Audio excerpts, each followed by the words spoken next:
Okay, so we've introduced overfitting and underfitting, and we mentioned that regularization is a cure for overfitting. So in this video, we give the concept behind how regularization works. And next video, we'll talk about actual implementation. So here's the data that we saw before. Y depending on x, so we're trying to fit y as a function of x. And suppose we use this model. So we saw that when we use this model, in fact, we can get a curve that fits these points, but is really an overfit. Now, suppose that instead we penalize theta 3 and theta 4 and say, okay, we have these 5 coefficients, but we don't want these last 2 coefficients to be too big, because we expect the effect of these last 2 coefficients to be small. So this is how we penalize the 2 coefficients. We say, okay, you can have a theta 3 and a theta 4, but if you include theta 3, the penalty is 100 times theta 3 squared. And theta 4, you can have a theta 4, but there's this penalty, there's an additional cost of including theta 4. So automatically theta 3 and theta 4 become more costly. That's going to rebalance the parameters so that theta 3 and theta 4 are less present in the final model.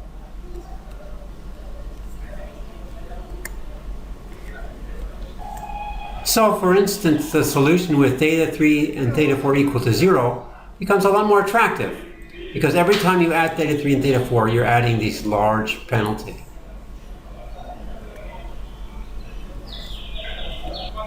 The end result is that theta 3 and theta 4 are going to be greatly reduced in size.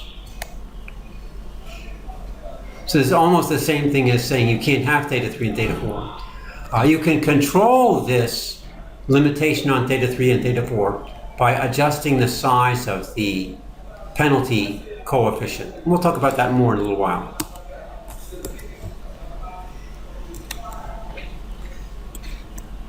Now, just a little practical intuition. Suppose you are a manager of a hamburger shop and you're selling hamburgers at 10 Rand per hamburger, and the cost of production of the burger is only 6.2 Rand. So you're making quite a bit of profit. You're making, well, almost 4 Rand profit per burger. Now suppose there's an additional cost placed on the meat. So they'll charge you 1 cent for they charge you 1 extra cent for every 1 gram of meat you sell.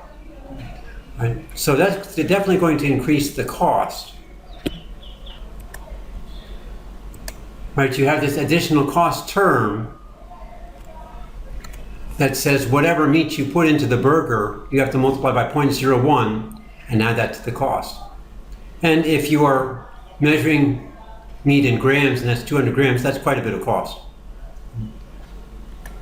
Now, suppose the boss says that he wants you to keep the cost like before. So what are your options? Well, the option is that in the mix of meat, veggies, and roll, you're going to have to reduce the meat.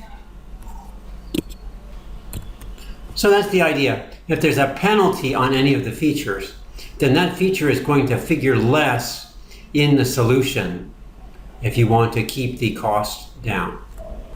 Okay, so let's apply that idea to our data fitting example. We have this model, a 4th order model with 5 coefficients, and we want to penalize theta 3 and theta 4 to make them small. So we add a penalty of 100 for every unit of theta 3 squared and every unit of theta 4 squared. The reason for the squared is that you want the penalty to be positive. If theta 3 was negative, there's a chance that theta 3 could be negative. So if theta 3 is negative, we still want the penalty to be positive, because we want the size or the absolute value of theta 3 to be small.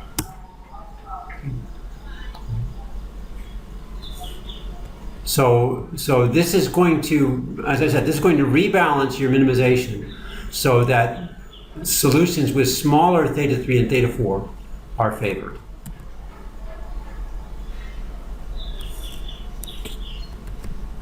And notice that this makes the solution without theta 3 and theta 4 relatively more attractive because you don't incur any kind of penalty.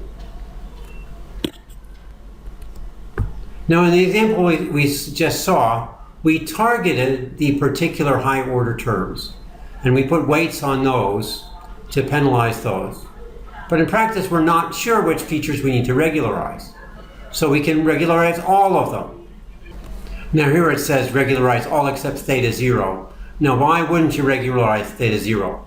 Well, theta 0 is a constant model. That's the simplest possible model.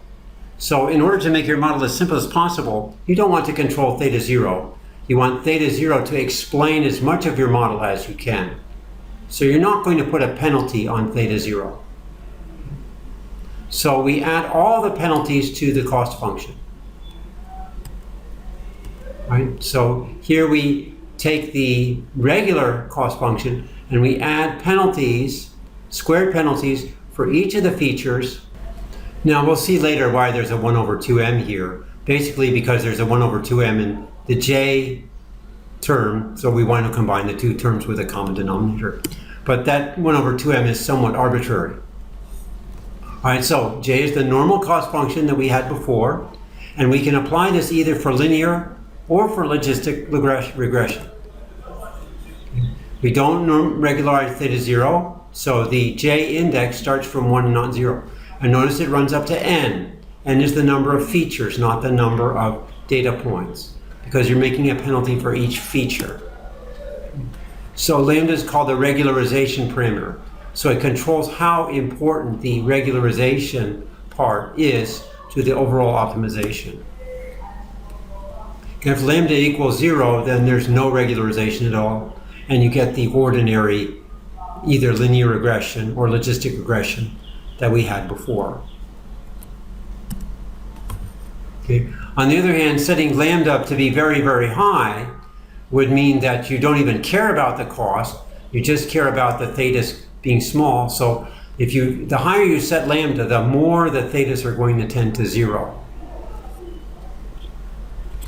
And in the extreme case, you end up with a constant model which will show high bias. Now let me show you an example where regularization gives you a better model. Suppose you have two features x1 and x2 that might be income and profit. And you're trying to use these two variables to predict a third variable y. Y might, for instance, be profit in another currency.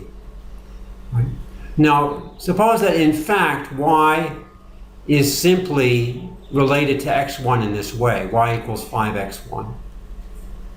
But suppose the data that you have available for x1 and x2 lies closely along this red line. Right? So it just so happens that the data that you have relates x1 and x2 closely in this way. And the equation of this line is x2 equals minus x1 plus 1. You can see the slope is negative. And notice that this equation is the same equation as x1 plus x2 minus 1 equals 0. This equation in parentheses is simply the equation of the line rearranged. Now, as I said, suppose the quantity y is basically equal to 5x1. Right? Now, if I take this model, y equals 15x1 plus 10x2 minus 10, that's going to give me nearly the same result. Why? Because I've simply taken 5x1 plus 10 times x1 plus x2 minus 1. Right? So that's giving me 15x1 plus 10x2 minus 10. Right? And the value of x1 minus x2 minus 1 is close to 0 for all of the data points. All right? So these two models will give me almost the same predictions for y. Now clearly this one should be better than this one. Now if we use our regular objective function and just try to get the best fit, we would take yi minus theta 0 plus theta 1. This should be x1i and x2i, right? So we would just do the fits of y with the x1 and x2. Now, this cost function would not distinguish between this model and this model. However, if I add this penalty, 100 theta 1 squared plus 100 theta 2 squared, suddenly these coefficients become very unattractive. So the model is going to try to reduce these coefficients as much as possible. And that's going to drive down the x2 coefficient and the x1 coefficient to make it more like the first model. Okay, so here's an example where regularization gives you a model that's more reasonable. It avoids coefficients working against each other. All right, so we've introduced the concept of regularization and shown why it may be useful. In the next video, we'll talk about regularized linear regression, how the regularization actually applies to linear regression. All right, thanks for watching.